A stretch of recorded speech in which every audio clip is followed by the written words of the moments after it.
When my husband passed, I said nothing about the 19 million, the lakefront house, or the vineyard. A week later, my son and daughter-in-law invited me to dinner, smiling sweetly as they slid papers across the table for me to sign. I didn't even touch their pen. Instead, I reached into my bag and pulled out my own paper, one that ended their little scheme. Their smiles froze. My son's hand trembled, the pen clattering against the plate. My daughter-in-law's eyes narrowed like a snake about to strike. And right then, I realized something. The people I love most have been waiting like vultures, circling quietly, only to swoop in the moment they thought I was weak. But they had no idea who they were dealing with. Hello everyone, welcome to today's video. Let me know where you are watching from. You don't know, you might be lucky to get a shout out on our next video. Don't forget to like and subscribe to this channel if you like stories like this. Now, let me take you back to where it all began. My name is Margaret, I'm 65 years old, and I live in Michigan. For most of my life, I was a simple woman, church on Sundays, family dinners on Fridays, garden work in the mornings, and tea in the evenings. My husband, Daniel, was the love of my life. He was kind, tall, and had a laugh that could make any room warm. We've been married for 42 years, raised a son named Andrew, and built what I thought was a happy family. But here's what nobody really knew. Daniel wasn't just a kind man. He was smart, almost too smart for his own good. He started his own construction company in his 30s, worked day and night, and never bragged about his success. People thought we lived an ordinary life, but behind closed doors, there was more. We didn't just have savings, we had millions. And not just money, we had land, properties, a vineyard in California, and a secret lakefront house that nobody, not even Andrew, knew about. Daniel always told me, "Don't ever measure people by their smiles, Maggie. Wait until they think you have something they want. Then you'll see who they really are." I didn't know how right he was. When Daniel passed, my world felt like it cracked open. The house was quiet, the bed felt colder, and even my garden looked lifeless. People came with casseroles, hugs, and soft words. But behind all the sympathy, I noticed Andrew's wife, Melissa, watching me like a hawk. Her hugs were stiff, her condolences practiced. At first, I ignored it. Grief can make you imagine things. But then small things started happening. Melissa began calling every day, asking how I was doing, then slyly adding questions like, "Have you spoken to the lawyer yet?" Or, "Do you think Daniel left everything organized for you?" Andrew, my only son, was quieter. He'd always been a sweet boy growing up, but life had hardened him. He was different now, colder, always calculating. But he still kissed my cheek and called me Mom, so I let myself believe he cared. One week after Daniel's funeral, they invited me over for dinner. They made my favorite pot roast. The house smelled warm and cozy, but I noticed how Melissa's lipstick was too sharp, her smile too wide. They weren't feeding me out of love. They were feeding me out of strategy. Halfway through dinner, Andrew cleared his throat, pulled a stack of papers from a folder, and slid them across the table. "Mom," he said softly, "this is just some paperwork to make things easier for you. You know, managing finances, handling the estate, all that complicated stuff." Melissa chimed in quickly, her tone honey-sweet. "It's really just for your protection, Margaret. We don't want you stressing at your age. Just sign these, and we'll take care of everything." I glanced at the papers, and my heart sank. They weren't protection papers. They were power of attorney documents. If I signed, they'd control everything. The money, the properties, the businesses, my life. That was the moment my grief turned into fire. I smiled politely, excused myself to get my reading glasses from my bag, and instead pulled out my own envelope. Inside was Daniel's final letter to me, and the documents he'd prepared before he died. Documents that gave me the upper hand, not them. I placed them gently on the table. "Funny," I said, locking eyes with Melissa, "because I brought some papers too." Andrew froze. Melissa's smile faltered. And as their faces shifted from fake kindness to raw panic, I knew this was only the beginning of a battle they didn't expect. But let me tell you, battles like these aren't just about money. They're about trust, betrayal, heartbreak, and sometimes revenge. The dinner table grew silent, forks untouched. The papers they slid toward me sat uselessly between us, while mine glowed like a weapon waiting to be drawn. What happened after that dinner would change the course of my family forever. And that's where we'll pause for now. Because before I tell you what was written on those papers I placed on the table, you need to know the history. You need to understand how a family that once laughed together ended up at war across a dinner plate. It all started years before Daniel died, when little cracks began to form. Cracks I ignored, thinking love was enough to hold everything together. But sometimes the cracks are the very places where the snakes crawl through. The air at that dinner table was heavy, like a storm about to break. Melissa's fork slipped from her hand, clinking against the plate. Andrew's face turned pale, his jaw tightening. He wasn't looking at the papers anymore. He was looking at me, as if trying to read what I was hiding. "What's this?" Melissa asked, her voice softer than usual, but her eyes sharp and searching. "Just something Daniel left me," I replied calmly, though inside, my heart beat like a drum. She reached for the envelope, but I slid it back toward me, resting my wrinkled hand firmly on top. "Not tonight," I said. "We'll talk about it another time." The silence that followed was deafening. Melissa forced another smile, but her lips twitched, betraying her. Andrew cleared his throat again, nodding slowly like a man planning his next move. I could see it in his eyes. This was not over. I excused myself early that night, saying I was tired. They didn't protest, but I felt their eyes burning into my back as I walked out the door. As I drove home, gripping the wheel tightly, memories began to flood my mind, the story of how we got here. It started years ago, back when Andrew was in college. He had always been ambitious, but something changed in him during those years. He no longer cared about building things with his own two hands the way Daniel did. Instead, he wanted shortcuts. Fast money, fast cars, fast everything.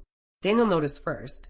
He sat Andrew down one summer afternoon on the porch, the smell of fresh-cut grass in the air. "Son," he said, "the easy road isn't always the right one. Money made fast is money lost fast. You have to plant, water, and wait for things to grow. That's how you build a life." Andrew had rolled his eyes, impatient, sipping his soda. "Dad, that's old-fashioned. Nobody waits anymore." Daniel sighed, shook his head, and looked out at the vineyard he had just bought in California. "One day you'll see," he murmured. "But I pray it won't be too late." Melissa came into Andrew's life soon after. She was beautiful, polished, and smart, but I saw the way she looked at him. Not with love, but with calculation. She came from little, and there's nothing wrong with that. But Melissa was the type of woman who wanted to skip the struggle. She wanted to marry into comfort. Daniel was wary of her from the start. "That girl has hungry eyes," he whispered to me one night. "And hunger like that doesn't stop once it's fed. It just wants more." I wanted to believe he was being too harsh. I wanted to believe Melissa loved Andrew for who he was. But over the years, little things proved Daniel right. She discouraged Andrew from working long hours. She pushed him to borrow money, to invest in risky things, to keep up with friends who were wealthier. And every time, Daniel bailed him out. Quietly, patiently. He couldn't bear to see his only son fail. But with each bailout, something inside Daniel broke a little more. I remember one night, maybe 5 years before his death, we sat at the lakefront house that nobody else knew about, sipping wine on the deck. The water shimmered under the moonlight. Daniel turned to me, his face lined with both wisdom and exhaustion. "Maggie," he said, "if I die before you, promise me you'll guard what we've built. Don't hand it over on a silver platter, not even to Andrew. Especially not if Melissa's hand is in it. Promise me you'll test them first." I promised. And when I walked out of Andrew's house that night after dinner, clutching the envelope, I realized that moment had finally come. The next few days were quiet, almost too quiet. Andrew didn't call. Melissa didn't check in. It was as if they were regrouping, deciding their next move. I spent those days going through Daniel's files, reading letters he had left for me. He had prepared everything so carefully. Wills, trusts, instructions. He had even written notes in the margins of some documents, little reminders like "don't let Andrew rush you," and "keep the vineyard in your name no matter what." Every note felt like he was still here, guiding me. It gave me strength. But then, just as I began to feel steady, the storm hit. It was a Thursday evening. I was making myself tea when the phone rang. It was a number I didn't recognize. "Mrs. Carter," a man's voice asked. "Yes. This is Officer Reynolds from the local police department. We need you to come down to the station. It's about your son." The teacup slipped from my hand, shattering on the floor. My heart pounded as I gripped the phone tighter. "What happened to Andrew?" There was a pause, heavy with meaning. "It's serious, ma'am. You'd better come right away." And just like that, my world tilted again. Because while I was preparing myself for Andrew and Melissa's greed, I never expected the police to call me about my own son. What had Andrew done? And how deep did this scheme really go? The drive to the police station felt endless. My hands shook on the steering wheel, headlights cutting through the dark Michigan night as questions clawed at my mind. What had Andrew done? Why would the police call me instead of him calling me himself? When I finally pulled into the lot, my stomach twisted. The station was lit up bright, its sterile glow making me feel smaller, older, weaker. I pushed open the glass doors and walked in. At the desk, a young officer looked up and nodded. "Mrs. Carter? This way." They led me down a narrow hall to a small room with metal chairs and a table.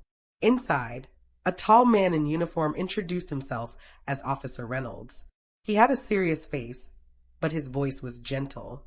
"Thank you for coming, ma'am. I know this must be difficult." I sat down, gripping my purse like it was a life raft. "Where's my son? Is he hurt?" The officer paused before answering. "Your son was arrested earlier tonight." The words sliced through me. "Arrested?" I whispered. "For what?" He slid a folder across the table. I opened it with trembling hands and my heart sank. Inside were photos of checks, fake documents, and bank transfers. "Your son has been involved in financial fraud," Reynolds said carefully. "It seems he's been working with a group, funneling money into accounts under false names. We caught him tonight when one of his partners tried to cash a forged check." I stared at the photos, the words blurring through my tears. "Fraud. My Andrew. My only son. But why?" I whispered. Reynolds sighed. "That's what we're still figuring out. But Mrs. Carter, I have to ask, did you give your son access to your finances recently?" The room spun. Images of that dinner with Andrew and Melissa flashed in my mind.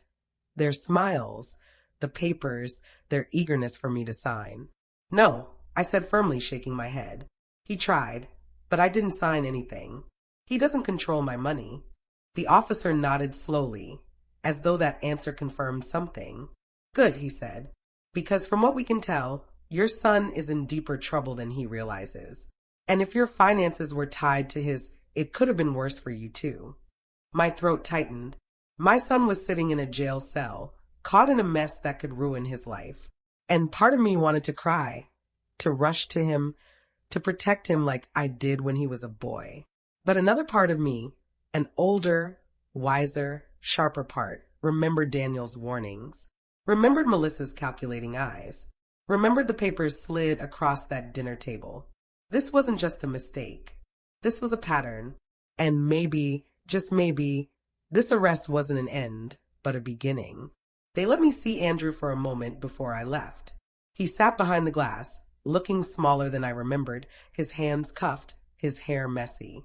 "Mom," he said, his voice breaking, "you've got to help me. Please, get me out of here." I pressed my hand to the glass, tears running down my cheeks. "Andrew, what have you done?" He shook his head quickly. "It's not what it looks like. Melissa said it was safe, that everybody does it. I just needed money. But we'll fix it, Mom. We'll fix it if you just help me. Melissa." Her name slithered between us like poison.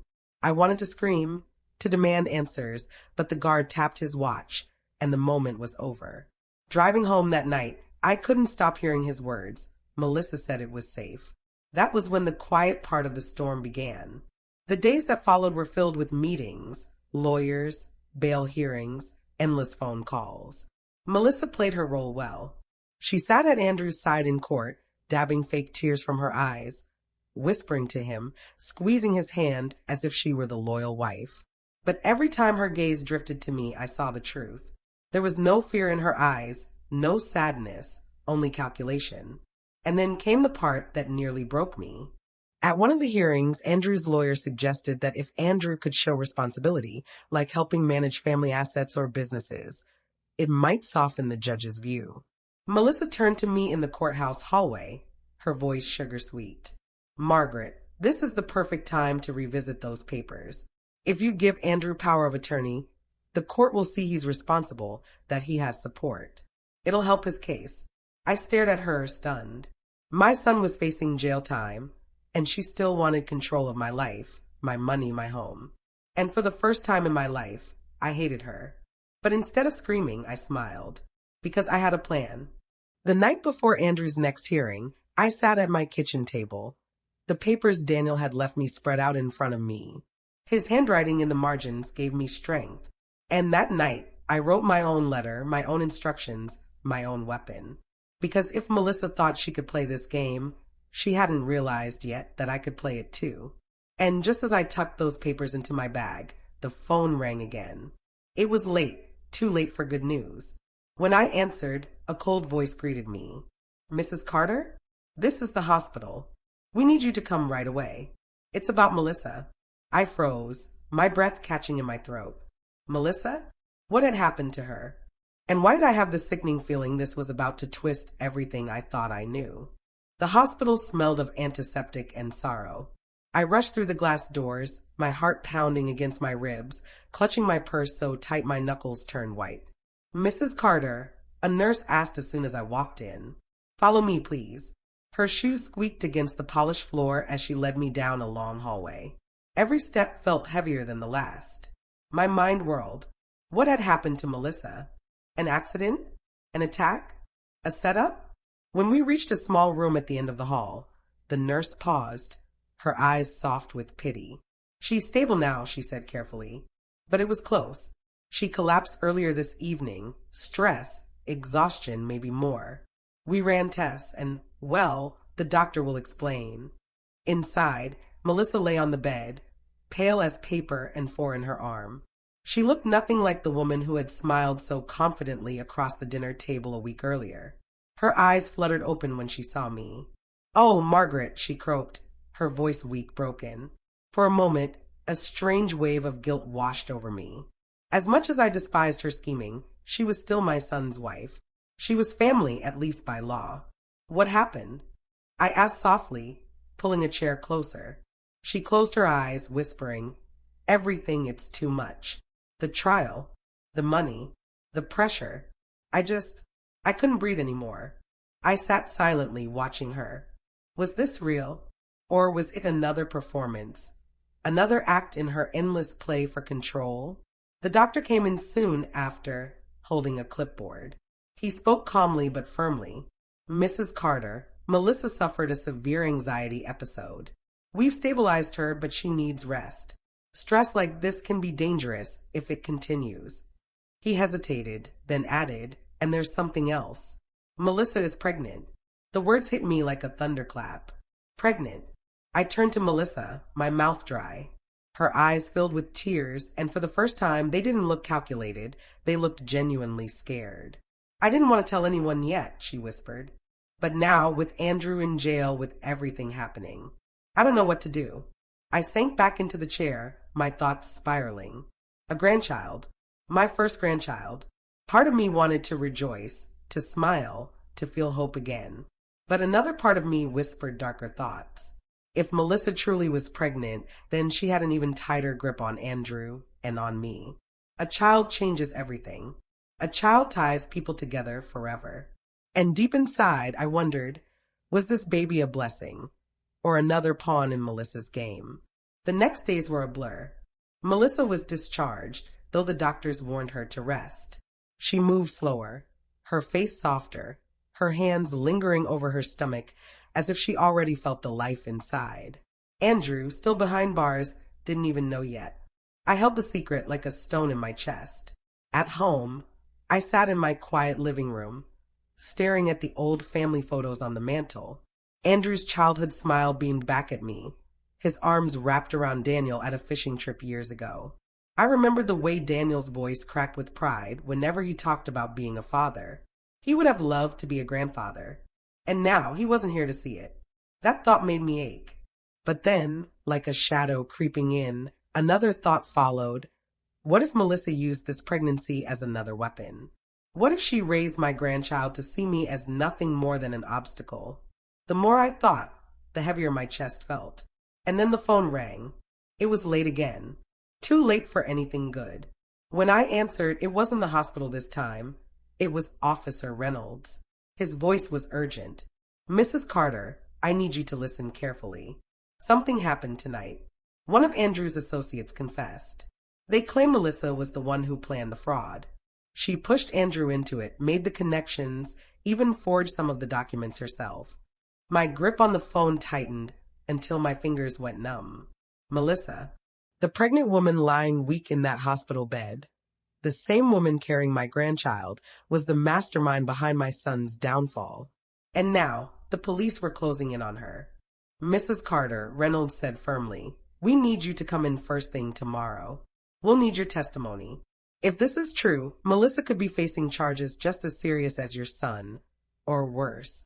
I couldn't breathe. The walls around me seemed to close in, because in one night, everything shifted. My son was in jail. His wife was carrying my grandchild. And now I had to decide, would I protect her for the baby's sake, or expose her for the snake she truly was? I hung up the phone, shaking. And when I turned around, my heart nearly stopped.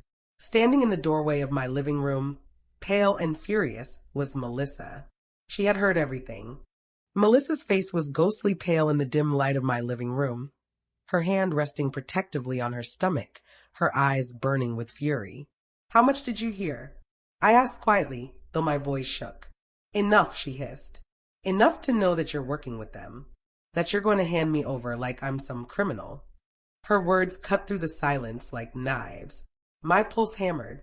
She wasn't supposed to be here. She was supposed to be resting at home. But instead, she was standing in my house, breathing hard, her fists clenched. You need to calm down, I said carefully, rising from the chair. You're not well. You shouldn't be here. Melissa laughed bitterly, a sharp, broken sound. Don't pretend you care about me, Margaret. You never did. You've hated me from the beginning. That's not true, I said, though part of me knew it was. Maybe I hadn't hated her at first, but I had never trusted her. And Daniel had seen her for what she was long before I admitted it. Her eyes narrowed. You think you can take everything away from me? Andrew, our future, this baby? She placed a hand firmly on her stomach, her expression turning fierce. This child ties me to your family, whether you like it or not. And you'll regret it if you try to destroy me. For a long moment, the only sound was the clock ticking on the wall. I could feel Daniel's voice echoing in my mind. Don't let her in, Maggie. Don't let her take what we built. But looking at Melissa, trembling and pregnant, I felt torn. Part of me wanted to call the police right there and let them drag her away. Another part wanted to protect her, for the baby's sake, if nothing else. I stepped closer, lowering my voice. Melissa, if you love my son, if you really care about him, then tell the truth. Stop lying. Stop scheming. Help him instead of dragging him down. For the first time, something flickered across her face, fear. Maybe even regret. But it disappeared as quickly as it came. She straightened her back, lifted her chin, and said coldly, You're weaker than I thought. Always hiding behind Daniel's money, Daniel's warnings. But he's gone now, and I'm still here, which means I win. Her words stung, but I forced myself to stay calm. I wouldn't give her the satisfaction of seeing me break. I'm giving you one chance, I said firmly. Leave now. Rest. Think about your baby. Tomorrow will decide everything. For a moment, I thought she might scream, fight, or lash out. But instead, she turned, her shoulders stiff, and walked out the door without another word. The sound of her car starting and pulling away left my house colder than it had felt in years. The quiet that followed was unbearable. I sat down, my head in my hands, tears spilling freely. How had it come to this? My husband dead. My son in jail. My daughter-in-law pregnant and possibly a criminal mastermind. The woman I once called family now looked at me like an enemy.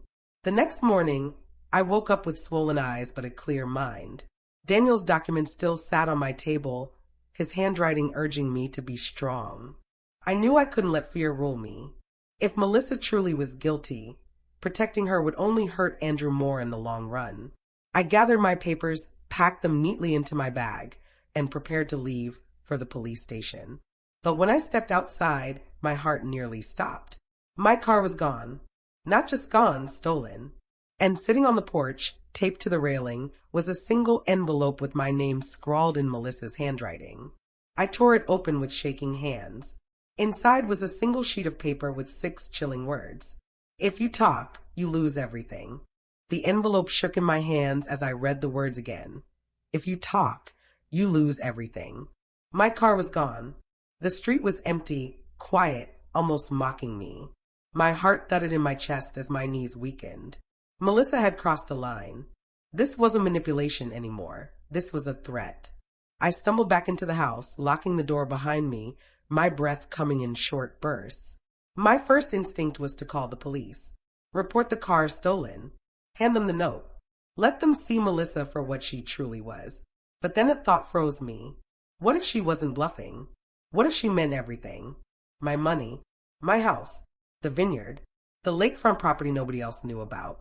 What if she had already found a way into Daniel's hidden files, into his secrets? What if she could ruin not just me, but Andrew too? I dropped the note on the kitchen table and sank into the chair, my head spinning. For a moment, the quiet was unbearable. My house, once filled with Daniel's laughter, felt like a cage. I closed my eyes and let memories wash over me. Daniel teaching Andrew how to ride a bike in the front yard, me baking pies on summer afternoons, the 3 of us singing in the car on road trips. We had been a family once, a real family. When had it all gone so wrong? I remember Daniel's words, so clear now it was as if he were standing right beside me. Don't measure people by their smiles, Maggie. Wait until they think you have something they want. Then you'll see who they really are. He had seen it in Melissa from the start, and now she was proving him right. But I couldn't let her win. Not after everything Daniel built. Not after all the promises I made him. I wiped my tears, stood up, and looked around the house.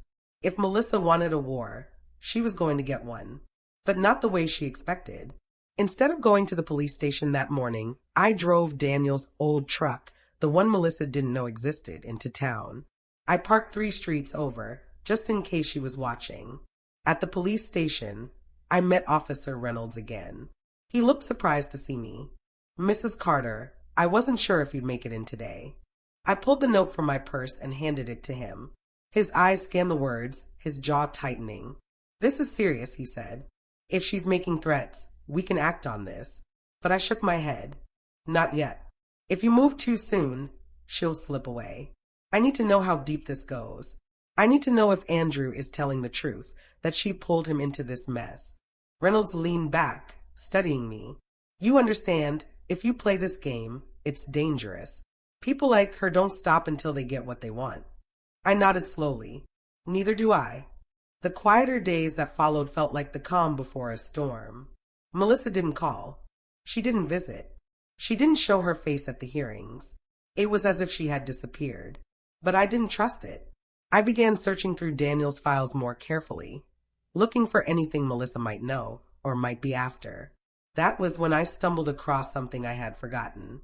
An unmarked folder at the back of the drawer. Inside were deeds, account numbers, and 1 letter written in Daniel's hand. Maggie, if anyone ever comes after what's ours, remember, the vineyard is more than land. It's protection. It's the key. I didn't know what he meant, but I knew one thing: Melissa couldn't find out. Just as I closed the folder, a noise outside made me freeze. Tires crunching on gravel. A door slamming shut. I peeked through the curtain and my blood ran cold. Melissa's car was in my driveway. I watched in horror as she stepped out, her hand still on her stomach, her face set with grim determination. She wasn't here to talk, and when she pulled a small black duffel bag from the trunk, my breath caught, because tucked under her arm, plain as day, was a handgun. My hands trembled as I backed away from the window. Melissa's car door slammed shut, the sound echoing in my chest like a warning bell. I could see her in the reflection of the glass, walking toward my front door, her duffel bag slung over her shoulder, her arm tucked close to her side. And the gun. Daniel had always kept one for protection, locked in a safe, but I had never touched it. To see Melissa with one in her hands, it was like a nightmare made flesh. The knock on the door came sharp and deliberate. "Margaret," her voice called sweetly. "We need to talk." Every instinct screamed at me to call the police. But the phone was across the room, and if I moved too quickly, she'd know. So instead, I did the only thing I could. I opened the door. She stood there, her lips curved in a faint smile, but her eyes told the truth. She was desperate. Dangerous. "May I come in?" she asked, though it wasn't really a question. I stepped aside, my throat dry. She walked past me, her perfume faint but sharp, her steps purposeful. She set the duffel bag on the coffee table, unzipping it just enough for me to see the weapon inside, before closing it again. "A warning. I didn't want it to come to this," she said softly, lowering herself onto the couch. "But you forced my hand."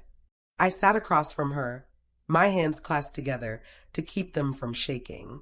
"Melissa, you don't have to do this. You're carrying a child. My grandchild. Don't let this spiral further." Her eyes flashed. "Don't you dare use that word, my child." She placed a hand on her stomach protectively. "This baby is mine, and I'll do whatever it takes to make sure it has the life it deserves. That means money, security. That means control." I swallowed hard. "At the expense of Andrew? You dragged him into this fraud. You let him take the fall for your choices." Her face hardened, but then something strange flickered there. Hurt.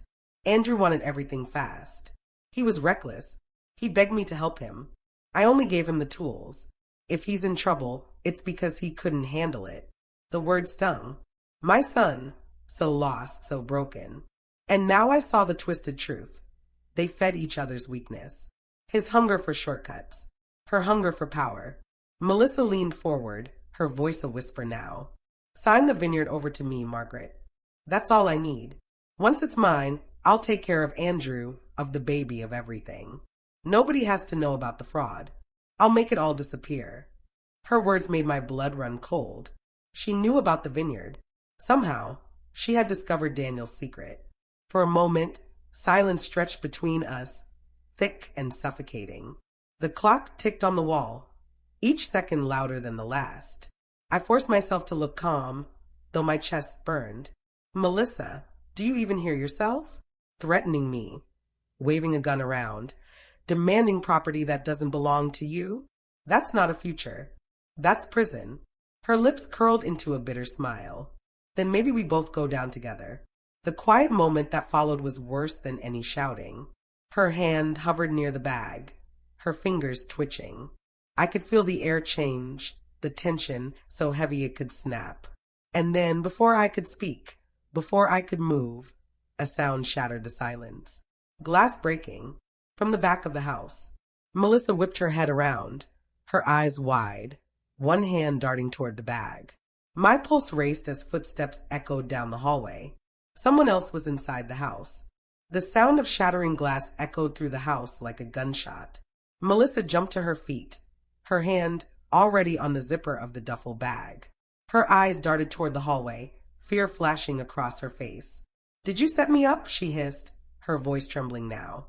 "I didn't call anyone," I whispered, my own heart hammering. But even as I said it, my mind raced. Who could it be? The police? A burglar? Someone tied to Andrew's fraud ring? Heavy footsteps pounded down the hall. A shadow stretched across the wall, tall and unfamiliar. Then, a figure appeared in the doorway. It wasn't a cop. It was a man I'd never seen before. Mid-40s, rough face, leather jacket. His eyes swept the room quickly, landing first on me, then on Melissa, then on the half-open duffel bag. "There it is," he muttered, his voice low and gravelly. Melissa's face went pale. "What are you doing here?" she snapped, though her voice cracked with fear. The man smirked. "Collecting what you owe." My stomach dropped. This wasn't random. This man was part of whatever mess Melissa had dragged Andrew into.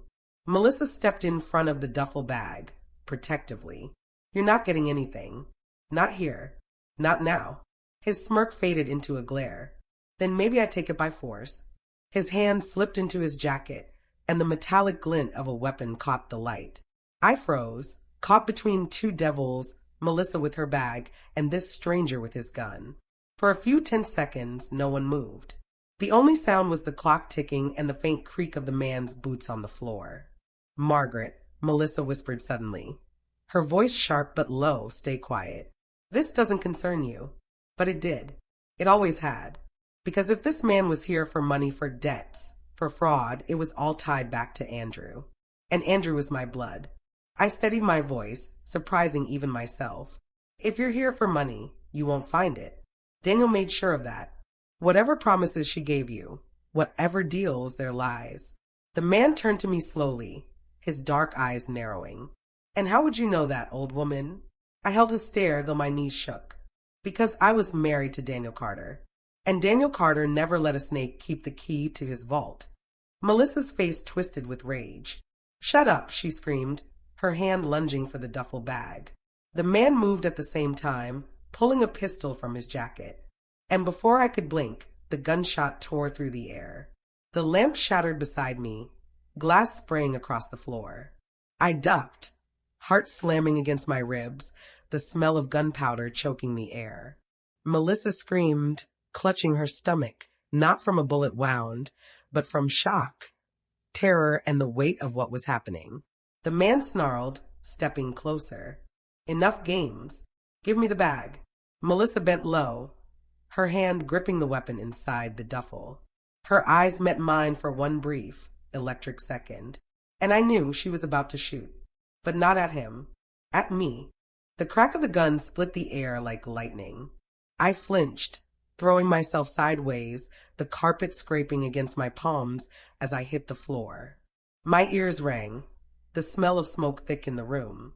For a moment, I thought I was dead. I could feel my chest, waiting for the burning pain of a bullet, waiting for the darkness to close in.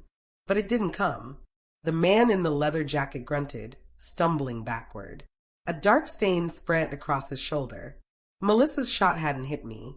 She'd missed, or maybe, in a flash of twisted instinct, she'd chosen him instead. "You stupid," he snarled, clutching his arm as blood seeped between his fingers.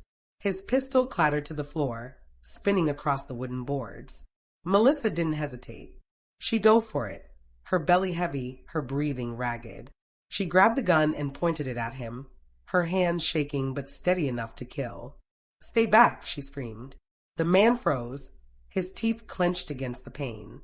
He raised his good hand in mock surrender. "You don't know what you're doing, sweetheart. You pull that trigger again, and you'll never crawl out of this alive." Melissa's chest heaved. Her finger twitched on the trigger. I forced myself up, gripping the edge of the couch for balance. My voice cut through the chaos. "Melissa, stop. Look at you. Look at what you've become. You're standing in my house with a stranger bleeding on the floor, waving around guns, and you're carrying my grandchild." Her eyes flicked toward me, wild and wet. "Don't talk to me like I'm a monster. I didn't choose this. I only wanted a life where I wasn't begging scraps from people who looked down on me." The man groaned, pressing his back against the wall, his face pale. "Enough with the pity party. Give me the bag, and I'll disappear. No cops, no questions. You keep the old lady, keep your baby. Just give me what I came for." Melissa's hand trembled. Sweat trickled down her temple. And in that moment, I saw at the crossroads. If she handed over that bag, he'd come back. If she shot him, she'd drown in a sea of blood and consequences. And if she turned the gun on me, well, then this house would never see peace again. I took a step closer, steadying my voice. "Melissa, put it down. Please. You don't need to fight your way into power with a weapon. You don't need to be this woman. I know there's still kindness in you, because you spared me just now." Her lips trembled, her eyes searching mine. For a heartbeat, I thought I had reached her. Then the man lunged. He threw himself at her, good arm outstretched, teeth bared in desperation. Melissa screamed, firing again. The bullet hit, the sound deafening in the small room. He collapsed at her feet, a heavy, lifeless weight. The gun slid from Melissa's hand. She stared down at him, shaking, her breath coming in ragged gasps. I didn't mean, her voice cracked. She sank to her knees, tears streaming down her face. Oh God, Margaret, what have I done? I stood frozen, my chest tight with both terror and pity. She had killed a man, in my living room, with my son's unborn child inside her. And then, before I could move, a new sound cut through the night. The front door burst open. Red and blue lights flashed through the windows. The police were here. The door slammed open with such force it rattled the walls. Police, drop your weapon. 3 officers poured in, their guns raised, their voices sharp. Red and blue lights strobed through the windows, painting the room in chaotic flashes. Melissa froze on her knees beside the body, her hands still stained with the man's blood. Her eyes went wide, darting between me and the officers. It's not what it looks like, she cried, her voice breaking. One officer kicked the pistol across the floor, sliding it out of reach. Another pressed her against the wall, snapping cold steel handcuffs around her wrists. I stood there trembling, my heart hammering, every muscle screaming for me to do something, say something, anything that wouldn't end with Melissa locked away for the rest of her life. But how could I? A dead man lay in my living room. A gun had been fired. My daughter-in-law had pulled the trigger, and yet she was carrying my grandchild. Ma'am. An officer barked at me, his eyes sharp beneath his cap. Are you hurt? Did this woman threaten you? My lips parted, but no sound came. The truth sat like a stone on my tongue. Melissa turned her head toward me, her eyes begging, pleading. Please, Margaret, don't let them take my baby. The officer repeated, louder this time. Did this woman threaten you? I closed my eyes, and Daniel's voice whispered in my memory. His warning about Andrew, about Melissa, about their hunger for money and control. Don't let them near it. Don't let them ruin everything we built. And then I thought of my unborn grandchild.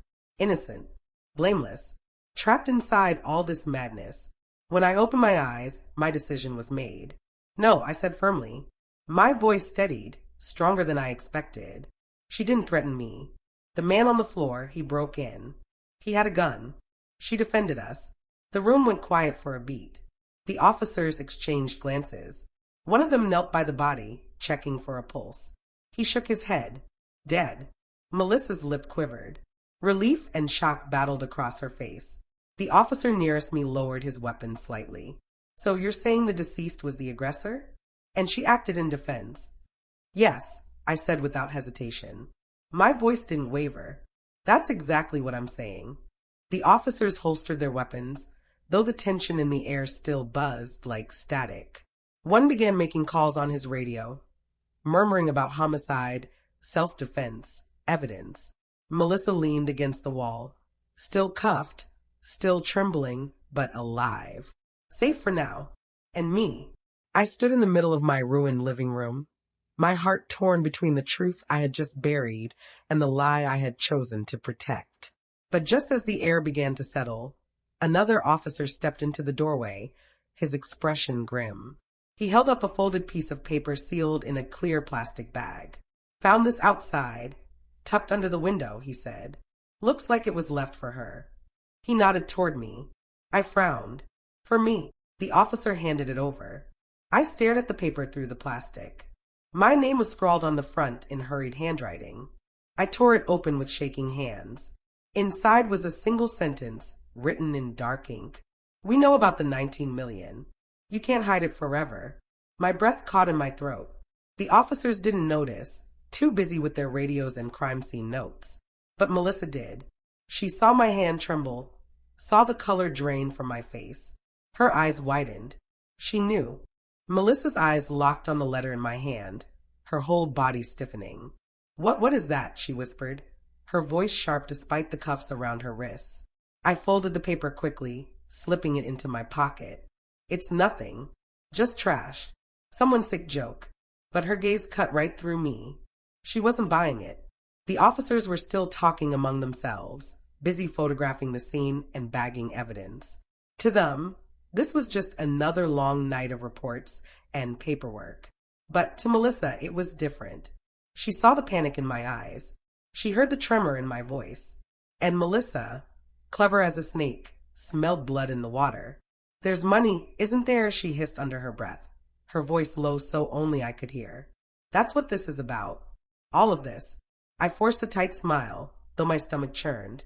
Melissa, now isn't the time. Don't lie to me. Her whisper was hot and desperate. Her eyes darted toward the note in my pocket. That's why you've been so calm. That's why you never flinched when Andrew talked about inheritance. That's why you...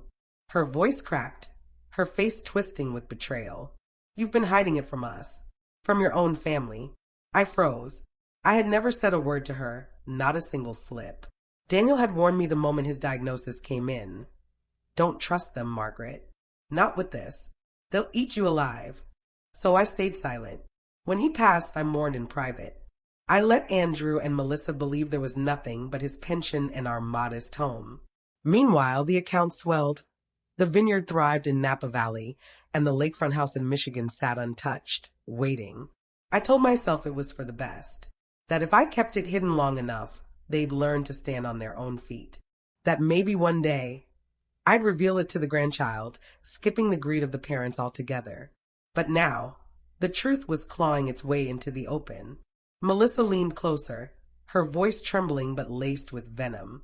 19 million, Margaret? A vineyard? A house on the lake? And you've been sitting there, letting us think you were broke. Her words stung sharper than I expected. You were never supposed to know, I whispered back. Her jaw tightened. You selfish old. Before she could finish, one of the officers stepped between us. All right, ma'am, he said to her. We're taking you downtown for questioning. It's standard procedure in a case like this. You'll be processed and released if everything lines up. Melissa shot me a look over her shoulder as they let her out. It wasn't just anger. It was a promise. A storm was coming. When the door finally closed and the house grew quiet, I sank into the nearest chair. My hands trembled as I pulled the note from my pocket again. The words burned against my skin. We know about the 19 million. You can't hide it forever. Who was we? Was it the man who now lay dead in my living room? Or was he just a pawn in someone else's game? And worst of all, how long before Andrew and Melissa turned against each other? Or against me? Over something they had only just discovered? I sat there, my heart heavy, my mind racing. For years I had hidden it all, protecting Daniel's last wishes. But now, with Melissa's eyes full of fire and that note in my hand, I knew the secret was slipping through my fingers. And then, just when I thought I might have a moment to breathe, my phone buzzed on the table. A text. From Andrew. It read, Mom, don't say a word to the cops. I'll explain when I get there. And remember, Melissa doesn't know the whole plan. My blood ran cold. The whole plan? Melissa didn't know. Which meant Andrew did. The sound of Andrew's car pulling into the driveway made my chest tighten. Headlights swept across the curtains, and moments later the front door creaked open. He stepped inside like he owned the place, his shoulders tense, his jaw clenched. He didn't even flinch at the bloodstain on the rug, or the smell of gunpowder still clinging to the air. He just looked at me. Where's Melissa? He asked, his voice low and sharp. The police took her, I said carefully. They said it's routine. His fists balled at his sides. Damn it.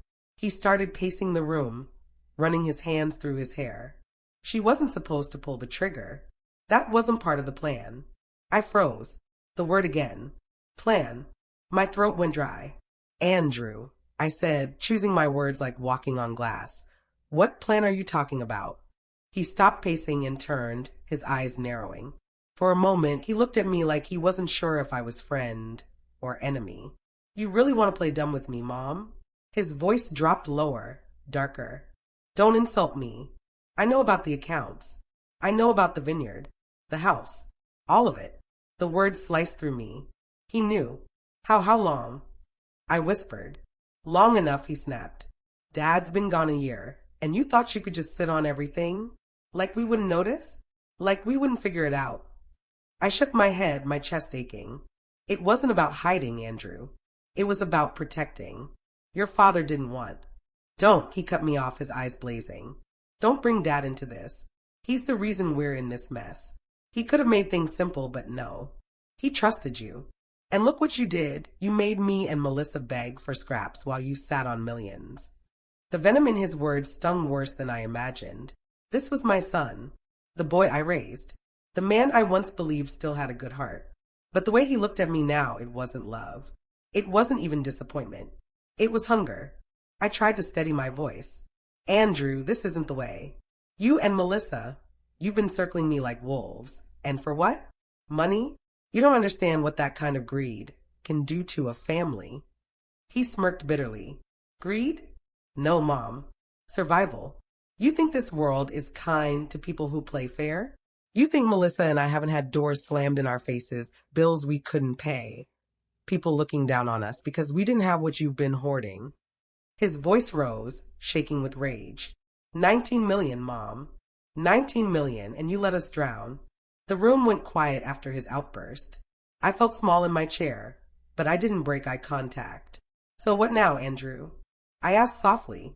What's this plan you keep talking about? For a moment, he didn't answer. His chest rose and fell with heavy breaths. Then he stepped closer, lowering his voice to a whisper meant only for me. The plan, he said, was simple. Melissa was supposed to get you to sign the papers. That way it looked clean. No one would question it. But she lost her nerve, and now we've got a dead man in the mix. My blood chilled. I stared at him, horrified. Andrew, who was that man? He leaned back, almost smiling. A problem solver. Someone I paid to push things along if Melissa couldn't. Guess she panicked first. The ground felt like it tilted beneath me. My son had hired someone. A criminal.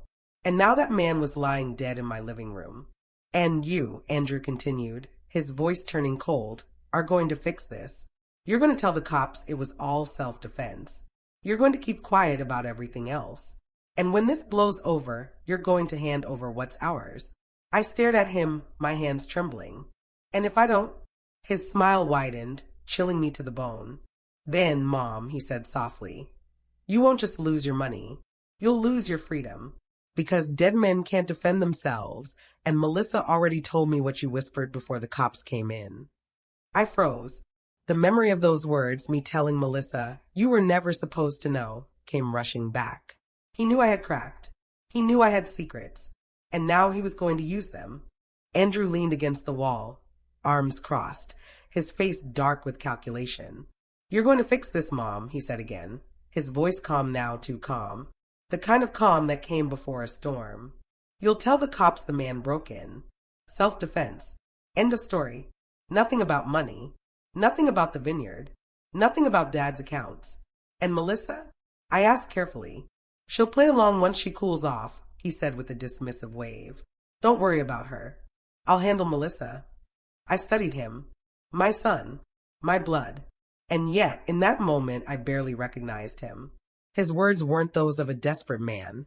They were the words of someone who had already crossed the line and wasn't planning to come back. Andrew, I whispered, my throat tight, this isn't you. This isn't who I raised. He laughed bitterly. No, Mom. This is me. The real me. The one you never wanted to see because you were too busy playing saint while hiding millions. You think you're better than me. You think you earned that money. No, Dad did. And by blood, it's mine. The venom in his tone made my stomach churn. For a moment, silence hung heavy in the room.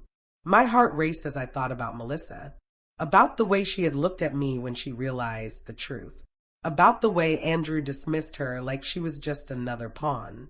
That was it. That was my opening. If there was one thing I knew, it was that greed and jealousy could burn hotter than love. And Andrew and Melissa's marriage had never been built on kindness. It was built on need. They leaned on each other because they had nothing else. But if one believed the other was hiding something, that trust would shatter. I needed to use that. I don't think Melissa would see it the same way, I said quietly, watching his eyes. He stiffened. What's that supposed to mean? I let my voice waver, just enough to sound hesitant, almost frightened. She told me things before they took her away. She said she didn't trust you, that you'd keep the bigger share if you got your hands on it. Andrew's face twitched, a flicker of doubt cracking his mask. She said that. I nodded slowly. She was angry, scared. I don't think she believed you were going to split anything. She thought you'd leave her behind. For a moment, The room was quiet except for his sharp breathing. His fist tightened, his eyes darting to the door as if Melissa might walk back in at any moment. I pressed further.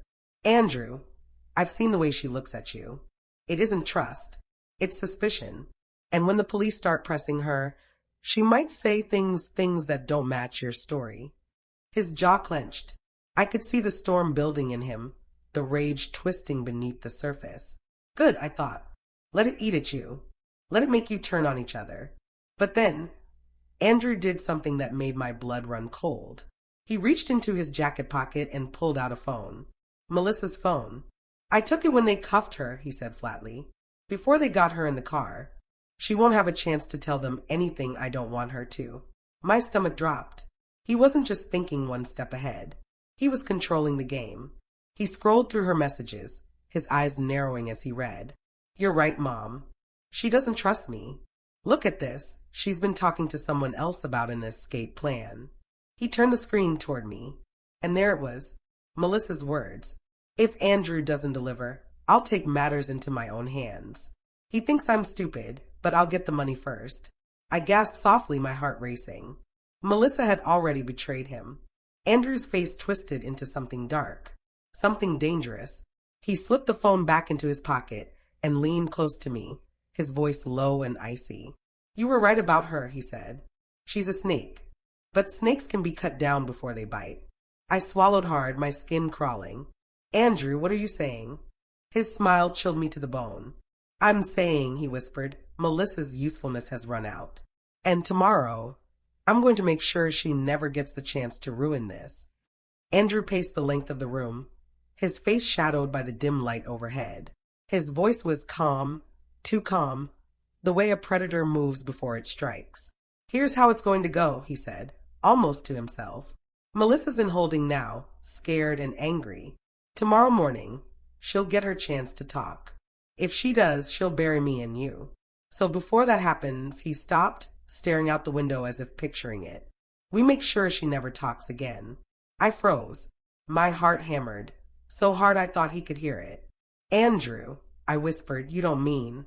He turned to me, his eyes cold and unflinching. It's the only way, Mom. Don't act shocked. She was ready to betray us both. You saw her texts. She wanted the money for herself. She would have ruined everything. I felt sick, bile rising in my throat. The boy I had raised, the one I used to read bedtime stories to in our little Michigan home, was gone. In his place stood a man who could calmly talk about erasing his own wife, as if she were nothing but an obstacle. Andrew, listen to me, I pleaded, my voice trembling. Killing her won't solve anything. It'll destroy you. His lips curled in a humorless smile. Destroy me? No. It'll save me. It'll save us. And you're going to help me, Mom. I nearly collapsed where I stood. Help him? My own son was pulling me into his madness, into a crime I could never crawl out from under. But even in my terror, one thought burned brighter than the rest. I couldn't let him win. Daniel's words echoed in my memory, his voice soft but firm the night before he died. Don't trust them, Margaret. If it comes to a choice, you protect yourself. Promise me that. I had promised. And now, that promise was the only thing keeping me steady. So I nodded slowly, masking the fear in my eyes. All right, Andrew. If that's what you think we need to do. His face lit with grim approval. Good. I knew you'd understand. But inside, my mind was racing. I had to find a way out. Not just for myself, but maybe even for Melissa. Because as twisted and cruel as she had been, she didn't deserve to die at Andrew's hands. Hours passed like centuries. Andrew eventually slumped into the couch, exhaustion pulling at him, though his grip never left the phone in his pocket. I sat silently across from him, my mind weaving a plan thread by fragile thread. There was only one option left. I had to beat Andrew at his own game. I had to turn his greed and paranoia against him before Melissa paid the price. I rose slowly from my chair, careful not to wake him, and slipped into the kitchen. My hand shook as I reached for the phone hidden behind the bread box, the one Andrew didn't know I had. The only direct line I had left. I dialed, my voice barely above a whisper. Detective Harris? It's Margaret. You need to move Melissa. She's not safe. My son. A sudden creak behind me froze me in place. Andrew stood in the doorway, his eyes dark, his face unreadable. Who? He asked softly, almost dangerously. Are you talking to Mom? Andrew's shadow filled the kitchen doorway, his jaw set tight, his fists clenched at his sides. The dim light above caught the glint in his eyes that once belonged to a laughing boy running through sprinklers in our Michigan backyard, now hardened into something cold and frightening. Who are you talking to, Mom? He repeated, stepping closer. The phone trembled in my hand. Detective Harris's voice crackled faintly from the line. Mrs. Turner? Are you still there? I swallowed hard, forcing myself to breathe steady. I was ordering groceries, Andrew. That's all. My voice was calm, even though my heart was pounding so loudly I thought it might give me away. But Andrew wasn't convinced. He lunged forward and snatched the phone from my hand. His eyes scanned the screen, and when he saw Harris's name, his face twisted with fury. You were going to betray me, he hissed. You called them. Andrew, please, I whispered, my hands raised in surrender. I wasn't betraying you. I was trying to protect you. Protect me? He laughed, a sharp, broken sound. No, Mom. You've always been protecting yourself. You hid Dad's money. You hid the house. You hid the vineyard. All these years, you kept secrets while I struggled. And now you think you can lie to me again. He slammed the phone onto the counter so hard the screen cracked. His chest heaved as he glared at me. This ends tonight. You're going to sign those papers, and then Melissa won't be a problem anymore. Something inside me snapped. All the years of silence, of carrying Daniel's warnings, of biting my tongue while Andrew and Melissa smiled, sweetly with daggers behind their backs. It all came boiling to the surface. No, I said, my voice sharper than I intended. I will not sign. And you won't touch Melissa. His eyes widened, as if shocked that I dared to stand against him. What did you just say? I reached into my bag, my hand steady now, and pulled out the envelope I had been carrying since the funeral, the one Andrew had mocked me for holding onto. This, I said firmly, laying it on the counter between us, is why you'll never win. He frowned, snatching it up and tearing it open. His eyes darted across the pages, then narrowed. What is this? He demanded. Daniel's final papers, I said. He knew this day might come. He transferred everything, the money, the house, the vineyard, into a trust before he passed. A trust with one condition, that it can never, under any circumstance, pass to you or Melissa. Andrew's face drained of color. Liar, he spat. It's notarized. Legal. Binding, I said, my voice steady. You thought you were clever, sliding your papers across the table at dinner. But Daniel was cleverer. He knew greed when he saw it. He made sure neither of you could touch a cent. Andrew's hands shook as he crumpled the papers, but the truth was written there in black and white. His scheme, his threats, his plans, they all collapsed in an instant. You ruined me, he whispered, his voice cracking. You ruined everything. No, Andrew, I said softly, tears welling in my eyes. You ruined yourself. All I ever wanted was for you to live with kindness, with empathy. But you chose greed. You chose betrayal. For a heartbeat, silence filled the kitchen. Then Andrew's face twisted into rage, and he lunged toward me, his hand raised. Before he could strike, the front door burst open. Police, drop it. Red and blue lights flooded the house. 2 officers surged forward, pulling Andrew back as he shouted, cursed, and fought against their grip. The cracked phone on the counter had betrayed him after all. Detective Harris had heard enough before the line went dead. As they dragged Andrew out the door, his eyes locked on mine. There was no gratitude, no understanding, only hate. The hate of a man who had lost everything to the very woman who gave him life. When the house finally grew quiet, I sank into a chair, my body trembling. My son was gone. My family was broken. But I was alive. I looked at Daniel's papers again, at the words he had left me. Protect yourself, Margaret, and protect what we built together. I had done that, at a cost so heavy it would haunt me forever. But I had done it. The fortune remained mine, not for greed, but for something greater. For the memory of the man who had seen what I could not. For the vineyard that had been built with love, not deception. For the chance, perhaps, to use it for good, to help those who had never once thought of betrayal. I wiped my tears, squared my shoulders, and whispered into the still night, "Rest now, Daniel. It's over." And in that quiet moment, I understood. Sometimes revenge wasn't about destroying others. It was about surviving them.